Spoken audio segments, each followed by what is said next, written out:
Fala, meu povo! Professora Tabita aqui, começando mais uma aula de biologia, é isso mesmo. Nós estamos caminhando para a reta final, quase chegando lá, mas ainda não é o fim.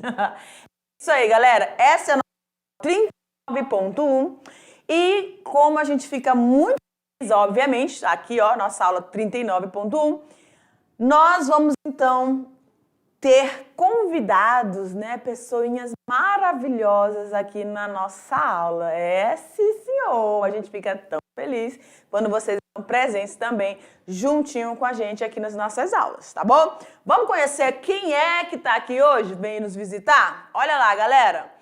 O pessoalzinho, os estudantes, né, a turminha do professor Elias Luciano, lá da Superintendência de Buriti. Gente, olha que turma grande e bem organizada, né? As meninas ali em pé, os meninos aqui embaixo, maravilhosos. Eles são lá da Escola Maria de Abreu Bianco e pertencem à extensão Tancredo Neves, no distrito de Vila União. Sintam o nosso abraço, o nosso beijo apertado, um abraço apertado e um beijo, né? Beijo apertado nunca vi. Enfim, tá bom? Não ri não, menino, que às vezes a gente troca aqui as ideias. Ó, sintam-se muito à vontade na nossa aula de hoje, tá bom, professores? Professor Elias, qualquer dúvida da galera aí, ou qualquer interação a mais, pode fazer um vídeo aí pra gente, mandar pra gente, que a gente fica feliz demais quando vocês dão um feedback, tá bom? Já quase chegando então no final, já vai falando aí, já prepararam a extra classe, como é que tá esse andamento? Fala aí qualquer coisa que vocês falarem, qualquer novidade, a gente fica muito feliz, tudo bem? Então vamos para nossa aula 39.1. Nós vamos falar hoje sobre algo extraordinário, galera. O desenvolvimento embrionário, é isso mesmo, desenvolvimento humano. Desde o seu, né, do processo que inicia todo esse desenvolvimento, chamado de fecundação, até o nascimento. Gente, tudo isso não é porque eu sou mãe que eu estou dizendo assim que é uma coisa florida. A maternidade é algo muito, muito, muito especial, tá? Obviamente tem os seus momentos de tensão, claro que tem, como todas as fases das nossas vidas, mas é um momento muito mágico, tá certo? Onde um ser gera um outro ser, e esse ser é gerado em concordância, né, das unidades celulares ou unidades reprodutivas de dois indivíduos que se unem, fazem essa união. E isso é muito maravilhoso e algo assim, sobrenatural mesmo, né? O desenvolvimento do nosso desenvolvimento ou de qualquer outra espécie, ela é algo fantástico. E a gente vai estar falando sobre isso nessa aula. Só que a gente vai enfatizar, obviamente, o humano, desenvolvimento humano, tá bom? Galera, esse desenvolvimento embrionário, ele vai dar início, então, ao seu processamento a partir do que nós chamamos de fertilização, né? Fecundação de quem? Do óvulo. Lembra que eu falei para vocês que normalmente a gente vai ver na literatura esse termo aqui, óvulo. Mas vocês se lembram que lá quando está ocorrendo o processo de ovulação no ovário, o que vai sair ali do ovário? O que vai ser liberado pelo folículo? Vai ser liberado o ovócito secundário, né? Ovócito secundário, vocês lembram disso, tá bom? Então, quando a gente fala no óvulo aqui, a gente está se referindo ao ovócito secundário, beleza? Então, não confunda.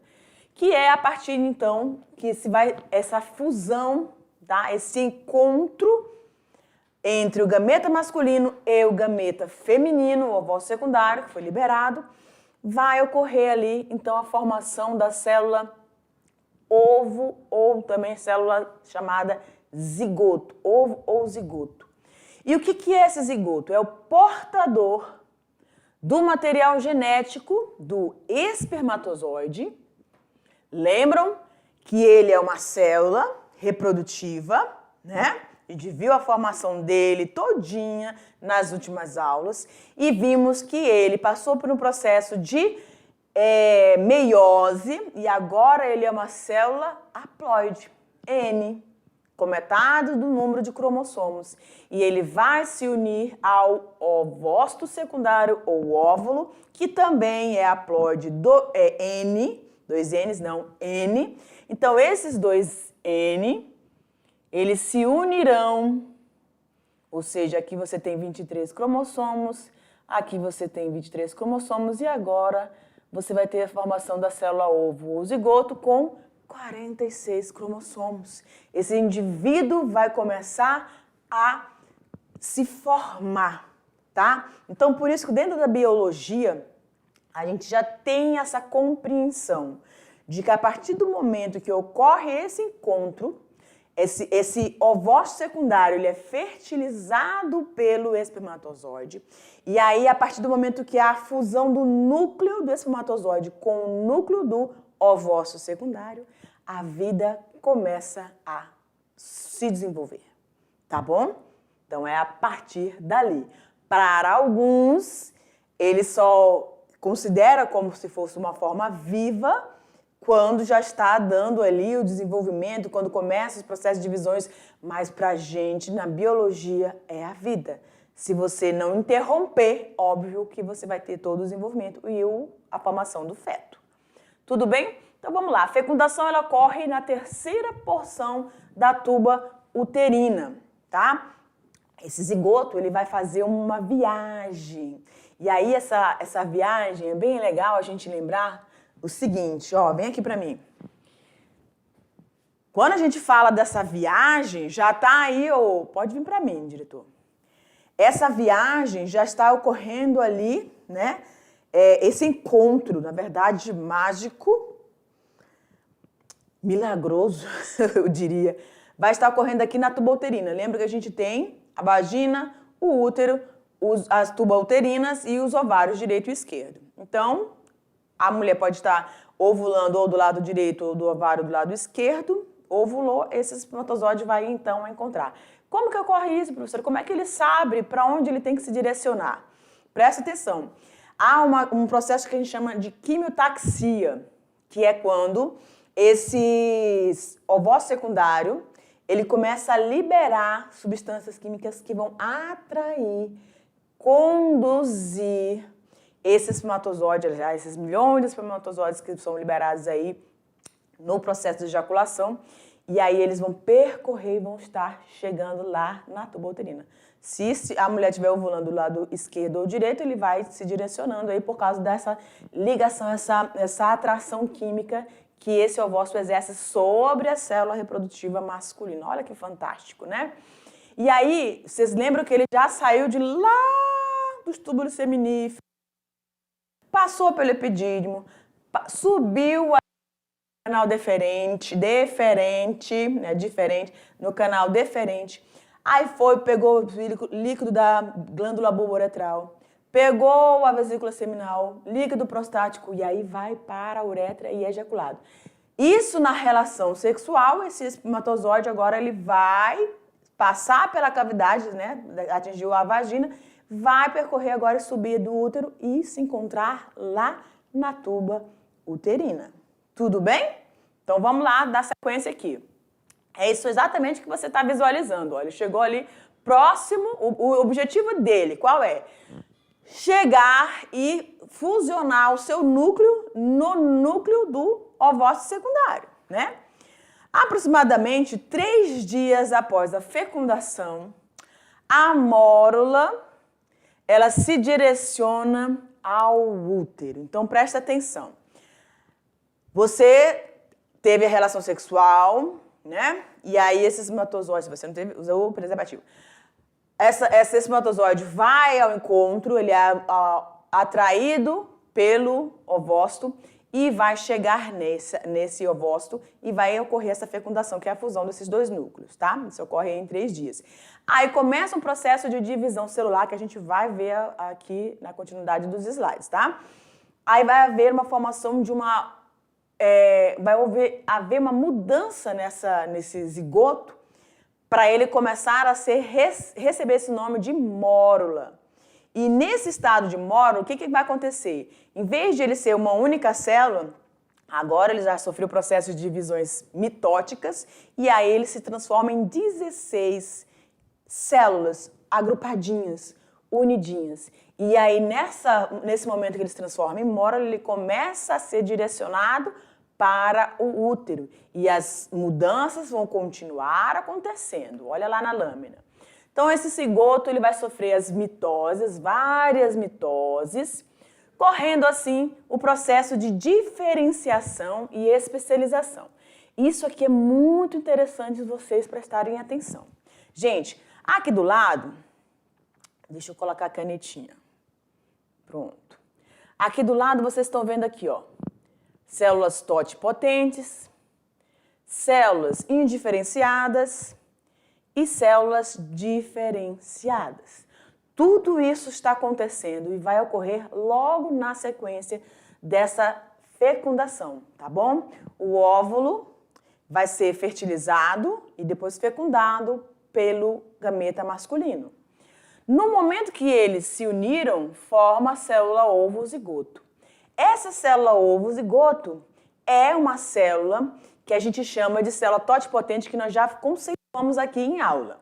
Células totipotentes são aquelas que têm a capacidade de, nesse momento, poder se diferenciar em qualquer outra célula que vai formar os tecidos, os sistemas, os órgãos e os sistemas que vão completar esse ser. De que a gente está falando? Da formação de um novo indivíduo. Então, ele é inicialmente um conjunto de células.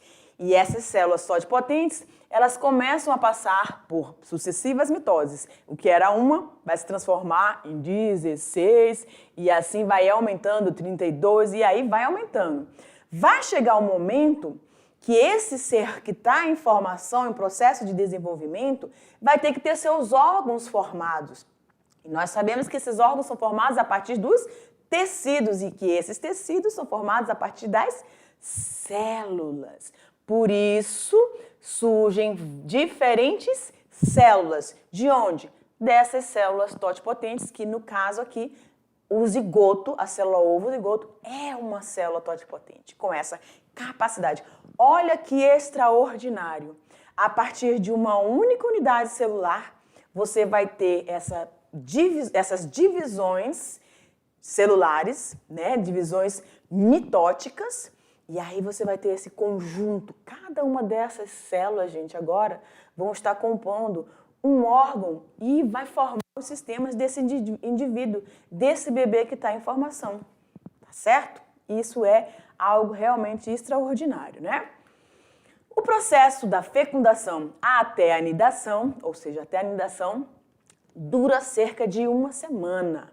Porém, a primeira clivagem, ou seja, a primeira divisão celular do zigoto vai ocorrer após as primeiras 24 horas. Vocês lembram quando nós estávamos falando lá do processo de métodos contraceptivos e quando nós falamos que, em último caso, você vai recorrer à pílula do dia seguinte? Pois é, porque olha aqui o período, o que está acontecendo. Logo após essa fecundação, ou seja, se a pessoa fez sexo sem o preservativo, o que vai acontecer? Essa fecundação, esse encontro já vai poder estar acontecendo se ela tiver, obviamente, no seu período fértil. E aí, ó, dentro de 24 horas, ela já vai estar dando início à formação de um bebê. Então, é complicado, né? Vamos continuar aqui. O que vai estar acontecendo? O que essa imagem está me demonstrando, professora? Todo o processo, desde o seu início. Você tem aqui o ovócito secundário, ou o óvulo, que foi liberado lá dos folículos. Aí, a partir dos ovários, ele liberou, e aqui, isso aqui é a tuba uterina. Ele vai receber, então, esse ovócito, tá? Só que esse ovócito, olha aqui, ó, a menina teve relação sexual, né? Houve aqui a entrada do pênis. O pênis vai liberar o esperma e esse espermatozoide vai percorrer o útero e vai se encontrar aqui, tá? Na tuba uterina. E aqui tá ele, ó, vários espermatozoides e esse encontro, tá? O encontro dessas duas células reprodutivas é chamado de fertilização. A fecundação ocorre quando há a fusão dos núcleos, tá? E aqui você está observando esse espermatozoide aqui, ele consegue ultrapassar essa barreirazinha inicial desse ovócito chamada de corona radiata, tá? A corona radiata é toda essa parte aqui, ó, que cheia de bolinha, parece uns olhinhos, né? Então essa corona radiata, ela apresenta, então ela apresenta-se como uma barreira, uma proteção para essa célula. Só que o espermatozoide, vocês lembram que ele tem uma parte anterior na cabeça que é formada a partir do complexo de Golgi, que é o acrossoma. Estão lembrando, né? Cheio de enzimas. Então ele consegue perfurar e ultrapassar essa corona radiata. Ok. Ultrapassou essa primeira camada, ela vem para a segunda camada chamada de zona pelúcida, que é essa partezinha mais... deixa eu ver se eu consigo botar vermelhinho. É essa parte aqui, ó. Opa! Mais aqui, amarelinha, tá? Então, tem a corona radiata, aí tem a zona pelúcida. Nessa zona pelúcida, ela se comunica com a membrana celular. A gente está falando de uma célula. O ovo é uma célula, assim como o espermatozoide. Então, vai ter a corona, vai ter abaixo a zona pelúcida, vai ter a membrana plasmática e o citoplasma. No citoplasma, você vai encontrar algumas bolsinhas que vão ser liberadas a partir do complexo de Golgi, cheio também de enzimas, tá? E essas bolsinhas elas vão começar a se comunicar com a membrana plasmática da zona pelúcida, próxima à zona pelúcida. O que vai acontecer? Quando esse espermatozoide ultrapassou a corona radiata, ele chegou ali na zona pelúcida, vai haver um reconhecimento das glicoproteínas que estão na membrana do espermatozoide com a zona pelúcida. E o que essas enzimazinhas, né, os chamados de estrutura, tipo como se fossem vesículas, né, de corticoides, né? Eles vão fazer com que haja uma deformação nas glicoproteínas que estão na membrana plasmática do ovócito. O que vai acontecer? Elas não vão mais conseguir identificar nenhum dos outros espermatozoides. Ela vai blindar esse ovócito, tá? Por isso que a gente tem vários espermatozoides, milhões de espermatozoides na ejaculação, mas apenas um vai fecundar e vai chegar aqui, ó, dentro do núcleo dessa célula ovo, né, o zigoto. Tudo bem? A partir daí, você vai começar a ter as divisões celulares. E aí a formação da mórula, que tem aí as 16 unidades celulares, todas agrupadinhas. A partir dessa formação dessa mórula, ela vai começar aqui, ó, a adentrar ao útero. E quando ele chega no útero, ele é chamado de blastocisto. Quando ele chega ao útero, ele é chamado de blastocisto. E aqui no útero, o que vai acontecer? Um adensamento. O endométrio, que é o tecido de revestimento do útero, vai receber o comando lá do corpo lúteo, lembram? Lá onde você tinha dentro dos ovários, aquela parte amarelinha que eu mostrei para vocês numa das aulas, esse corpo lúteo indica, ó, começa a espessar a parede do útero para receber agora essas células, né, que estão em processo de divisão, no caso, o blastocisto. E aí ele espessa e vai receber, e esse blastocisto agora vai se acomodar, vai se agasalhar aí no endométrio, tá? Que a gente chama de processo de nidação. Vamos continuando aqui, olha lá, ele vai chegando e vai se implantando. Gente, é coisa maravilhosa, extraordinária mesmo. Uma coisa tão disforme e aparentemente assim, quando a gente visualiza, até é meio feio, não é? A gente pode falar, porque realmente nós não somos muito bonitos quando a gente está no processo de desenvolvimento, não. Tá? Mas é isso aqui, ó, esse emaranhado, aglomerado de células. E aqui tá a beleza, o milagre da vida acontecendo, porque cada uma dessas unidades celulares, elas irão formar os nossos tecidos os nossos órgãos e cada um dos nossos sistemas para formar o que nós somos hoje. Então, olha lá, de 5 a 6 dias, esse blastocisto entra no útero, né? No 8º dia, o embrião recém-formado vai se anexar à parede do útero, lá no endométrio. E aí, na 3ª semana, o que vai estar acontecendo? Né? A gente tem, então, na 3ª semana, a formação da linha primitiva, que é o desenvolvimento, né, da notocorda, mais tarde, que vai ser circundada pelas nossas vértebras. E também vai ocorrer a diferenciação das 3 camadas. Que camadas, professora? A ectoderme, a endoderme e a mesoderme, tá? Então, o que é a ectoderme? A camada mais externa. Então, o próprio nome está dizendo ecto, que é externo. Ele vai dar origem à nossa pele, aos nossos dentes, às nossas glândulas do sistema nervoso e salivares. A endoderme, que é a parte mais interna, ela vai dar origem ao nosso epitélio, né, dos sistemas respiratório, digestivo e genito-unitário. E a mesoderme? Essa mesoderme, ela vai estar entre a ecto e entre a endo. Ela vai estar na região mediana, tá bom? E ela vai dar origem ao nosso tecido conjuntivo. Olha que legal. Professora, a gente vai estudar esses tecidos? Vamos, porque nós estamos num processo caminhando aqui no desenvolvimento. Cada célula origina os tecidos e a gente vai estudar já já esse tecido conjuntivo, tá bom? E aí, nessa 3ª semana, há o aparecimento dos vasos sanguíneos, sangue e um coração primitivo ainda, né? Continuando aqui. Olha só que coisa estranha, parece uma língua, né? Pois é, mas não é. Aí a gente consegue ver, então, a formação da notocorda, tá bom? E o cordão umbilical, esse ser ainda disforme, ele começa a ganhar um formato, um contorno que vai lembrando...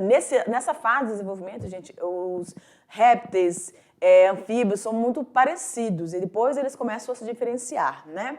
Então, no 18º dia, o coração ele vai começar a funcionar. O embrião ainda não tem esqueleto algum, tá bom?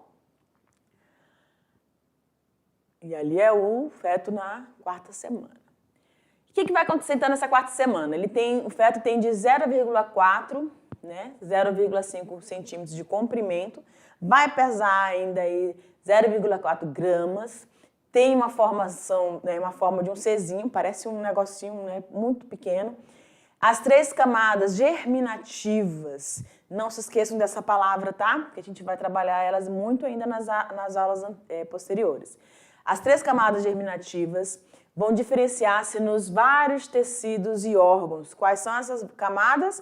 Ectoderme, endoderme e mesoderme, tudo bem? Aparece o que nós chamamos de botões, que vão dar o início da formação dos pulmões. E aí o sistema nervoso começa a ter uma cara, porque a partir do tubo neural, ele vai começar a formar o sistema nervoso central, ou seja, o encéfalo, e a medula espinhal.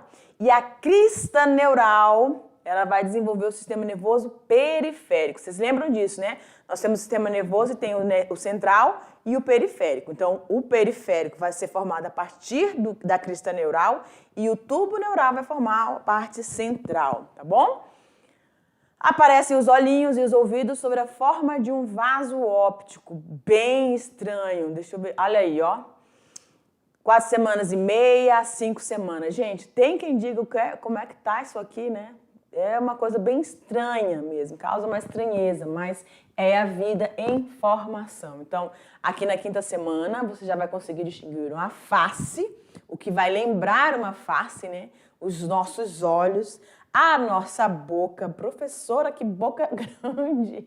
Onde que tá os olhos desse bebê? Pois é, tá tudo em processo de desenvolvimento, tá? E o seu nariz ainda com as suas aberturas, né? É a porção onde você vai ter todo o desenvolvimento desses órgãos. Tá tudo em processo de formação, galera, né?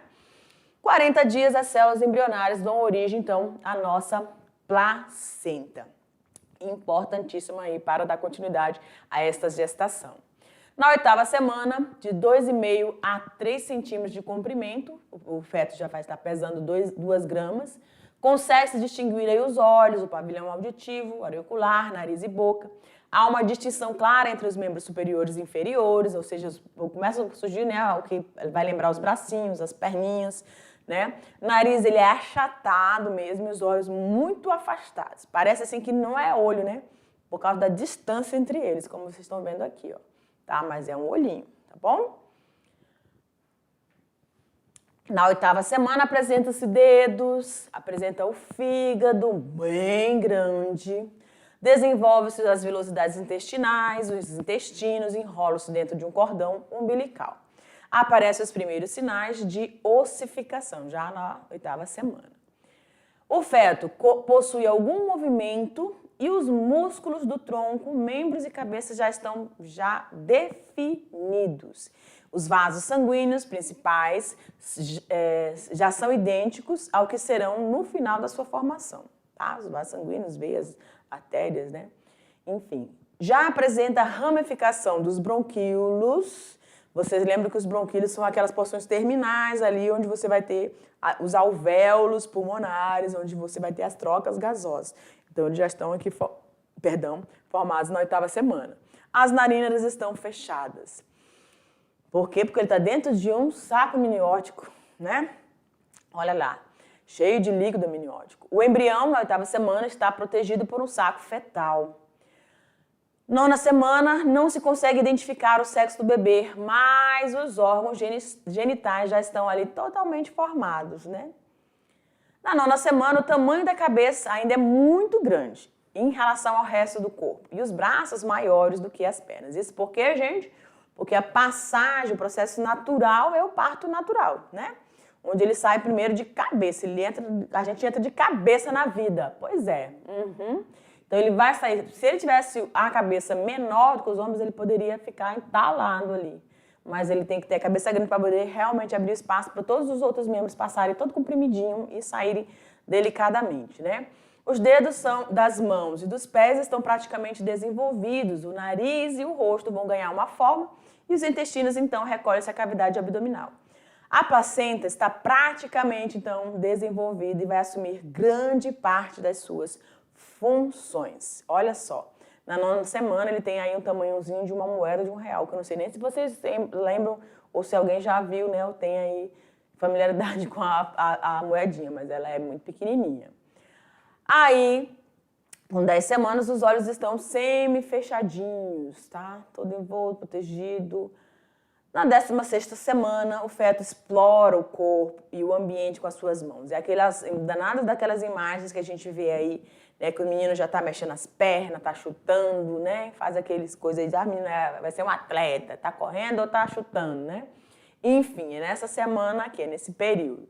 E o esqueleto ainda com muita cartilagem, né, muito maleávelzinho, e os vasos são bem aparentes, né, todos os vasos do corpinho, né. 14 centímetros esse feto está, e ele também consegue fazer a percepção de tudo ao seu redor. Se a mãe ouve música, que tipo de música, se a mãe ou o pai, alguns familiares falam com ele, ele vai ouvir, ele vai reconhecer ao longo do seu processo de gestação e também pós a gestação, no nascimento, ele também vai ter esse reconhecimento, tá? Ele vai identificar, tá? essa voz. Aí, na 20ª semana, você tem o cabelinho, que é chamado de lanugo, né? Que cobre a superfície da cabeça do feto. É uma pelugenzinha, gente, que cobre todo o bebê. Também serve como proteção. Olha lá. No início da 20ª semana, aparece o lanugo, cuja função é proteger o bebê no ventre materno. De quê, gente? De lesões. E também vai manter essa temperatura regularizada enquanto ele está ali imerso, né, no líquido amniótico, tá? Além da presença do lanugo, dos pelinhos, você tem também a vernix caseosa, que é uma substância esbranquiçada e gordurosa que vai formar uma camada protetora na pele do bebê, tá? Contra quem, gente? Micro-organismo. Olha como é que a natureza é sábia. A primeira imunização de um bebê, né, quando ele nasce, é o colostro da mãe. Mas aqui dentro ele ainda não tem, né? O que vai acontecer? Esse vernix aqui, ele vai fazer essa proteção contra algum agente né, infeccioso que acabe entrando aqui no líquido amniótico, tá? Olha aqui, 24ª semana, a gente já consegue ver o bebezinho bem formadinho, todos os membros, o cordão umbilical, a placenta, tá? Conectada aqui no líquido amniótico. Com 28 semanas, o bebê já pesa mais que 1 quilo e mede 38 centímetros ao decorrer do seu desenvolvimento. 20ª semana, 26ª semana, olha que lindo, olha aqui. Você consegue ver bem, né, o lanugozinho, né, que deixa as sobrancelhas mais ressaltadas, os cílios, né. Tem uns bebês que são mais peludinhos que outros, né. Na 37ª semana, o bebê já pesa aproximadamente 2,8 kg. Sua cabeça começa a se posicionar em quê? Em direção à cavidade pélvica, devido à aproximação do parto. Todos os seus órgãos já estão completamente formados. E após o nascimento da espécie, durante o nascimento, né, da espécie humana, até cerca da 30ª semana, o feto tem a aparência avermelhada e enverrugadinha por causa da sua pele muito fina e da relativa ausência de gordura subcutânea. Ele é praticamente pelezinha, né? A pele realmente é muito fininha, é muito sensível, né, gente? É um bebê, é um ser que está aí chegando nesse mundo e que precisa de toda e total atenção em todos os quesitos, né? Todos os quesitos, tá? Em geral, a gordura que se forma rapidamente ao longo das últimas 6 a 8 semanas, dando ao feto um aspecto liso e rechonchudo, só depois que ele vai começar a engordar aí, né? Esse período final de acabamento é dedicado, então, principalmente à formação dos tecidos e à preparação dos sistemas envolvidos na transição do meio intrauterino para o extrauterino, que é um choque. Ele estava ali recebendo tudo dentro da placenta e agora, né, através do cordão umbilical, e agora ele sai, aquilo é uma agressão, ele vai, parece que ele está caindo no meio do nada, né? Nasceu, e aí ele tem dificuldade para respirar, para receber esse primeiro fôlego ali do ar atmosférico, então ele chora, estranha tudo, por isso que ele chora mesmo, né? Tem que chorar. Particularmente o sistema respiratório e cardiovascular. Os fetos prematuros nascidos entre a 26ª e a 36ª semana, 20ª e 30ª, em geral sobrevivem, mas os fetos que nascem inferior a isso, eles não têm poucas possibilidades de sobrevivência. Mas hoje em dia tem a tecnologia, isso tudo está muito bem desenvolvido, né? Tem as incubadoras, e tudo é resolvido. Existem várias técnicas disponíveis para avaliar as condições do feto e para diagnosticar certas moléstias antes do parto e também identificar alguma anormalidade, né? E aí o que vai acontecer? No caso de identificada essa malformação, há uma orientação, né? Você pode perceber essa malformação através de amniocentese ou de uma ultrassonografia. Isso quando você tem como é que fala? Eita, deixa eu ver. Pré-natal, pronto. Quando você tem um pré-natal acompanhado direitinho, tá? Porque tem muitas mães, infelizmente, que não têm esse acompanhamento e realmente elas levam um susto ao criança nascer. Mas se você tiver esse acompanhamento, fizer o pré-natal certinho, você pode, né, saber lidar melhor com algumas situações, tá? Então, ali, o diagnóstico pré-natal pode ser realizado cedo o bastante para permitir um aborto seletivo de um feto defeituoso, tá, gente? Quando é que isso pode acontecer? O que não é legal, a gente é totalmente contra essa questão do aborto. Mas, em alguns casos clínicos, quando esse bebê, né, esse feto que está ali se desenvolvendo, ele tem anomalias sérias, que eles sejam incompatíveis à sua vida, ou seja, que ele vai nascer, pode ficar alguns minutos, algumas horas vivos e depois ele vai morrer, né? Então, há um trauma, né, causado aí também para a mãe, que precisa ter todo esse acompanhamento psicológico pós uma situação dessa, tá? Mas, para alguns médicos aconselham a fazer esse processo aí desse aborto seletivo, né? Por que nascem gêmeos? Chamam-se gêmeos 2 ou mais irmãos que nascem num nascimento múltiplo, ou seja, de uma mesma gestação da mãe, podendo ser idênticos ou não. Gente, presta atenção. A gente pode ter gêmeos idênticos e gêmeos não idênticos, tá? Como que surge isso? Vocês acompanharam a aula e viram que cada ovócito é fecundado por um espermatozoide, correto? Só que pode acontecer de uma mulher liberar, né? O normal é ser liberado do folículo um ovócito. Pode ser que seja liberado mais de um. E aí o que vai acontecer? Cada um desses ovócitos vai ser fecundado por um espermatozoide. E aí você vai ter a formação dos gêmeos chamados gêmeos fraternos, certo?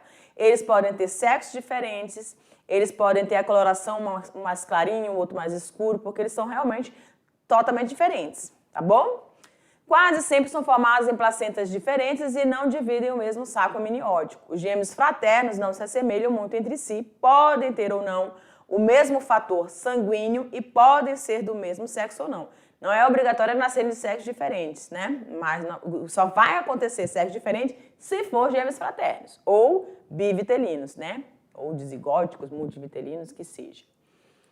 Quando o óvulo é produzido e fecundado por um só espermatozoide e se divide em duas culturas de células completas, aí você vai ter a formação dos gêmeos idênticos, monozigóticos ou univitelinos, tá bom? Então, o que vai acontecer? Um ovócito secundário é fecundado por um espermatozoide.